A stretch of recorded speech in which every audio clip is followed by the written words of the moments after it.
We're back with more gameplay. Recently my Afanas video hit 1,000 views and I decided to bring the hero back with a buffed up deck list. We'll be using the hero effect to put boosts on Mage Dancer or powerful low cost characters with Seasoned. Combined with cheap spells like Helping Hand or Anchored effects, we'll strive to keep these powerful characters around over and over. Lau's on Treyst, a hero that's been terrorizing the pre-release meta. Treyst is as strong as ever with new cards like Coppelia, which can be played for free from the reserve, and Haven, Bravo's Bastion, ready to boost anything that comes into play. Leave a like if you want to keep the gameplay videos coming, and subscribe to the channel for everything Altered TCG. Now take your seats and get ready for a riveting and extremely tight match. Have I got another match for you? Alright, looking at this hand, we're in a pretty good spot. Vanishing Gate's going to be a little expensive to combo with any of these characters early on. We have a lot of great rare characters in our hand, and with Helping Hand we'll be able to get double value out of some of them. I feel like here I just have to decide if I want to keep 2 Mage Dancer or red, and in the end I go with Mage Dancer. I feel like as long as I can keep drawing cards and have a full hand, I'll be in a good spot. While red might give me like a little bit of better stats, I'm just like worried I might run out of cards and not be able to keep the value train going. Also, I feel like early on Mage Dancer gets plenty big that it should be able to take its expedition every time, and so I feel like the extra stats I might get out of red after replaying it several times with Helping Hand are probably a little bit unnecessary. Here you can see the 4 worth of stats is plenty for us to take one side. Our opponent has gotten their first counter on Treyst and was able to get some delayed value out of this Coppelia, but we're definitely not in a bad position. Here we get an extra draw and it's another strong rare character. Oh, and now we have Anchored and some removal as well. So yeah, I'm feeling really good with this hand. Just have to figure out what to put in the mana. At this point, I always feel like around 4 mana I have like my most awkward turns, just because you can't really play 2 spells in a character yet. And then like looking at this, the Mage Dancer only costs 1 from reserve, but then if we use Helping Hand for 2, we'll have like 1 mana left that we're floating. Luckily for us here though, we can use that to play our Blade Dancer in hand. So yeah, with the right cards here, we should be able to like curve out fine. Once I saw the rare Haven hit the reserve, I was pretty sure that they'd want to play it this turn, and so now we can kind of surprise them with the 2 1-drops. We can use Helping Hand to keep our Mage Dancer around, and then use Afanas' buff to be able to take the left expedition as well. So yeah, this double advance is going to get us a nice lead, and yeah, I feel really good here. They are set up, but with our stacked reserve and lead, I think we'll be fine.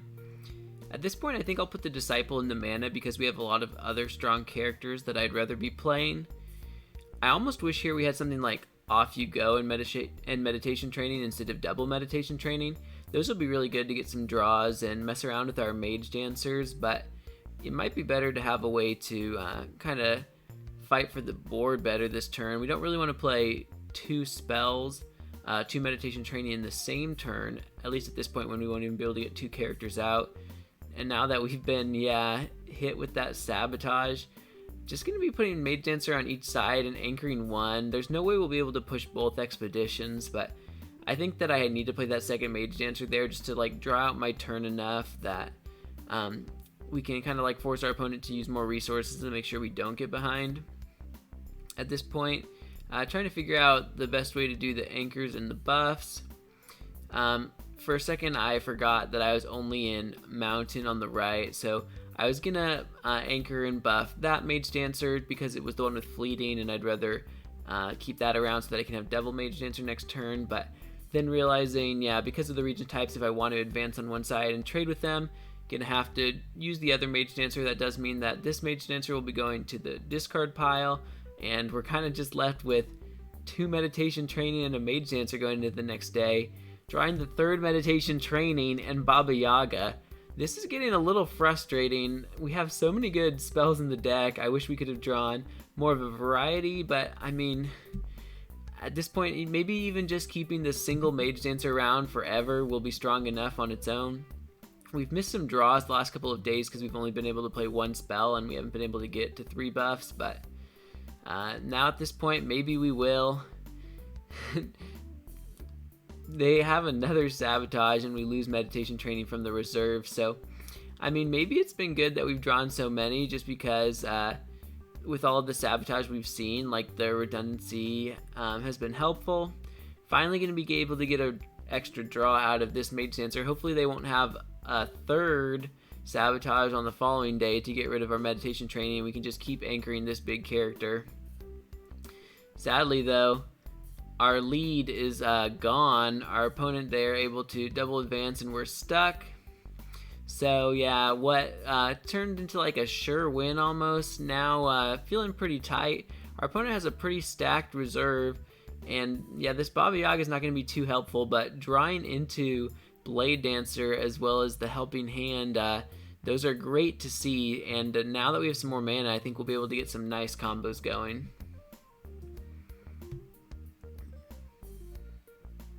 We'll be first this day. I think that we can start by just putting a 1/1/1 on the right. We're threatening both sides, and it gives us flexibility now as we play our remaining cards to kind of like see who we want to buff based off of what our opponent does. But they're just going to play the Rare Haven. Now they have 2 in play, and getting the perfect resupply off of it, Athena, because they have 2 landmarks in play, that Athena is not going to go away anytime soon. So they're just going to be getting free 6/6/5s over and over and over. Maybe at this point it's a little unnecessary since they already have multiple 3-drops that can be like 6 worth of stats for 3.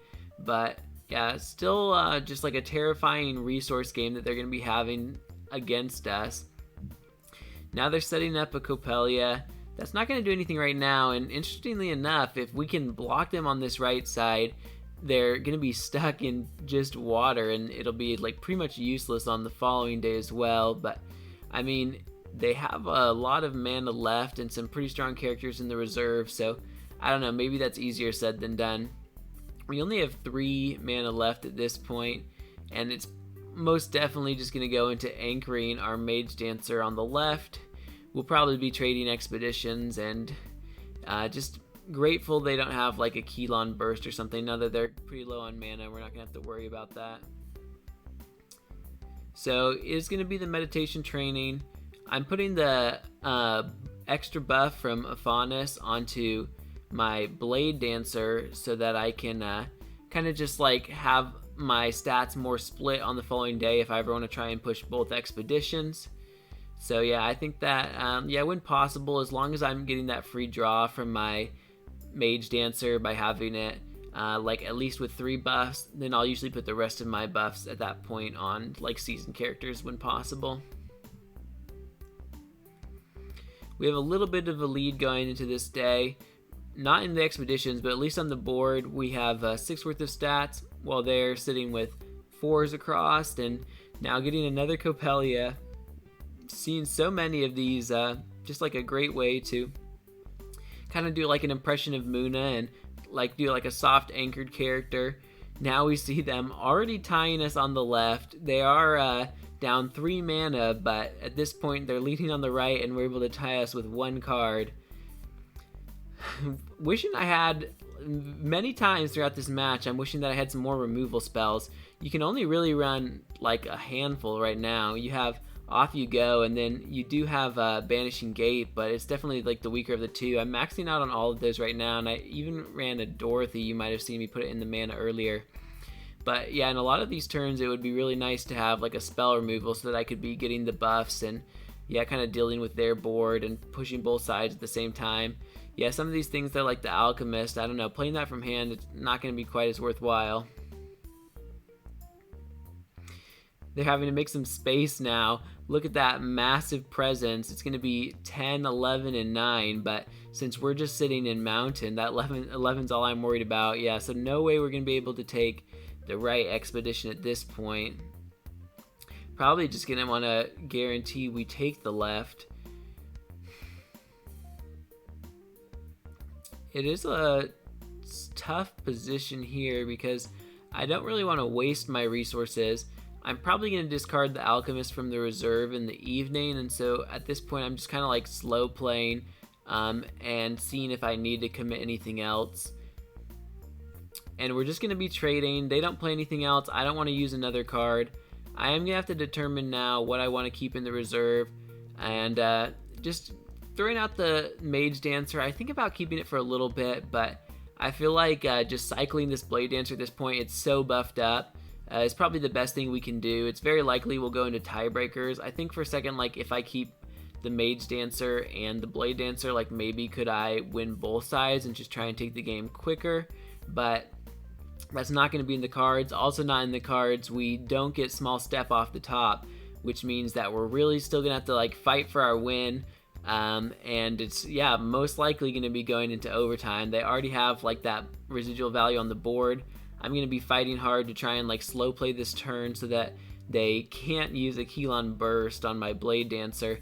If at all possible, I'd like to make sure, like, that's my last play and just, like, kind of pray that they don't have enough, like, small characters like this Amelia. Hopefully, like, that's their last small character and we'll be able to have them have 2 or less mana by the time we bring out our Blade Dancer.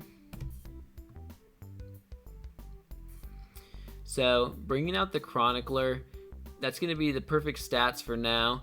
I just threw out this Caregiver on the right because if they don't commit anything else there, we could just win with a cheeky off you go. But they're a little too wise to that for us. They threw out the second character, and now I'll probably just fight for the left. I choose to use off you go on the Chronicler because I'm trying to slow play my turn and force them to play whatever's in their hand. I forgot, though, that it's going to go straight to the reserve and they can replay it. So, yeah, I think that was definitely a misplay. Honestly, at this point, it probably would have been better to even just use Banishing Gate, even though that uses so much more mana. They would have only had 1 card left in hand, and so once they throw it out, or like if it is a Keylon Burst, they'd have to use it on like an underwhelming target, and then we'd take another Expedition for sure with our Blade Dancer. I mean, now at this point, we can use our Helping Hand on it, and so we'll be able to use it again for the tiebreakers. So I don't know. I guess maybe this was the right play, but it's definitely a little unfortunate that they are able to just replay this, and it's bigger than ever, being able to get those 2 buffs from having Double Haven out. But 2 buffs is not enough with our huge Blade Dancer coming out. We're still going to be able to take the lead back from them, and now just kind of like waiting to see what that last card in their hand. Is it going to cause trouble for us? And they end up just passing, and we got a lot of boosts on this Blade Dancer, and it's going back to their reserve.